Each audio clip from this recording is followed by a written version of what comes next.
तालिबान ने कहा है अफगानिस्तान की आजादी का दिन है आज। एक बड़ा बयान, आज का सबसे बड़ा बयान कि आजादी का दिन है। 20 साल अमेरिकी सेना यहां रही, 20 साल संघर्ष चलता रहा और उसके बाद अब तालिबान यह कहता है कि आजादी का दिन है। हालांकि सवाल यह है कि किसकी आजादी। टीवी 9 भारतवर्ष पर तालिबान सरकार का पहला बड़ा बयान हम आपको दिखा रहे हैं। पहला बड़ा बयान यह है कि आजादी का दिन करार दिया है तालिबान ने आज के दिन को। पहली सुबह को सुमित चौधरी आजादी का दिन बता रहे हैं। तालिबान के जितने भी नेता हैं, लड़ाके हैं, किसकी आजादी? अफगानिस्तान के लोग छोड़कर देश भाग रहे हैं, तालिबान कह रहा है आजादी का दिन। बिल्कुल रवि, यही तो सबसे बड़ा सवाल है कि अब तालिबान पूरी तरीके से अनियंत्रित या फिर आप इसे कह सकते हैं कि फ्री हो चुका है। ये तालिबान की इंडिपेंडेंस है जो पिछले 20 साल से तालिबान मांग रहा था। और आज आप देखिए कि जब देर रात जब अमेरिकन सोल्जर्स वहां से निकले तो तालिबान को ये लग रहा था कि अब पूरा अफगानिस्तान उनके हाथ में है। लेकिन सबसे बड़ी दिक्कत रवि यही है जिसका जिक्र आप भी कर रहे थे कि अब नियंत्रण कैसे किया जाएगा, अब कैसे तालिबान सरकार चलाएगा, अब तालिबान कैसे मैनेज करेगा, तालिबान कैसे इंटरनेशनल प्रेशर को चलेगा।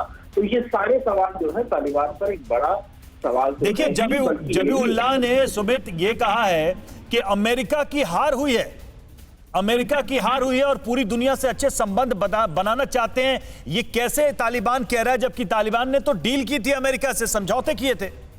रवि, तालिबान ने कहा कि ना सिर्फ अमेरिका की हार हुई है बल्कि अमेरिका जिस मकसद से घुसा था वो भी फेल हुआ। और ये भी कहा कि हम अमेरिका से भी रिश्ते सही करना चाहते हैं दुनिया भर के साथ। तो ये अपने आप में इंडिकेट कर रहा है कि तालिबान एक तरफ तो अपने आप को एक सुपर कह सकते हैं कि पावर या फिर अपने आप को सुपर सोल्जर दिखाने की कोशिश कर रहे हैं, लेकिन दूसरी तरफ ये भी दिखा रहे हैं कि वो अब जो चीजें हैं वो माइल्ड चाहते हैं, वो नहीं चाहते कि अब किसी। लेकिन सुमित, जो दुनिया में इस्लामिक स्टेट्स हैं या जो इस्लामिक रूल से चलने वाले देश हैं, उनमें से कौन सा मॉडल होगा तालिबान का? क्या लग रहा है तालिबान जिस तरह की बातें कर रहा है उससे?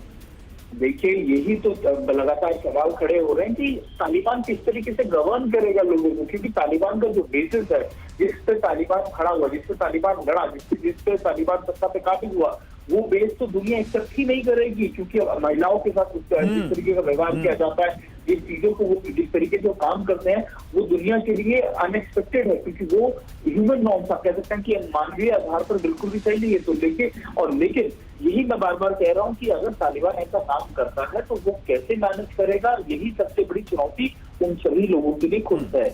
क्या सुमित वास्तविक रूप से हम कह सकते हैं कि तालिबान का अफगानिस्तान में नियंत्रण हो चुका है? क्योंकि अभी हम देख रहे हैं कि पंजशीर में लड़ाई चल रही है, अभी हम देख रहे हैं कि तहरीके तालिबान पाकिस्तान तालिबान के कंट्रोल में नहीं है, पाकिस्तान के कुछ इलाकों में वो कब्जा करके बैठा है। अभी हम देख रहे हैं कि ISIS के आतंकी देश के अंदर मौजूद हैं और अभी हम ये भी देख रहे हैं कि तालिबान के कई गुट आपस में ही पावर शेयरिंग को लेकर कंफ्यूज हैं। तो क्या ये लिटरली ये कहना सही होगा कि तालिबान का कब्जा इस वक्त अफगानिस्तान में है?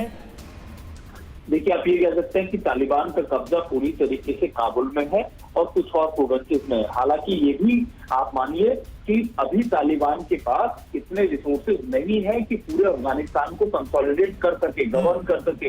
ना सिर्फ पंजशीर की बात, अभी देखिएगा धीरे धीरे दूसरे प्रोविंसेस में भी इसी तरीके की क्लैशेज हमको दिखने शुरू हो जाएंगे। आप ना सिर्फ नंगरहार की बात कर लीजिए, आप खुरासान इलाके की, आप दूसरे इलाकों की बात कर लीजिए, वहां पर कई टेररिस्ट ऑर्गेनाइजेशन जो पाकिस्तान बैक्ड है या फिर जो ISIS के बैक्ड है, वो अभी इनके लिए प्रॉब्लम क्रिएट करना शुरू कर देंगे। तो ये कंसोलिडेशन नहीं इतना आसान है तालिबान के लिए। इम्पोर्टेंट ये है कि अभी इन्हीं को मैनेज करना या फिर इनको न्यूट्रलाइज करना तालिबान के लिए सबसे बड़ा चैलेंज खड़ा हो जाएगा।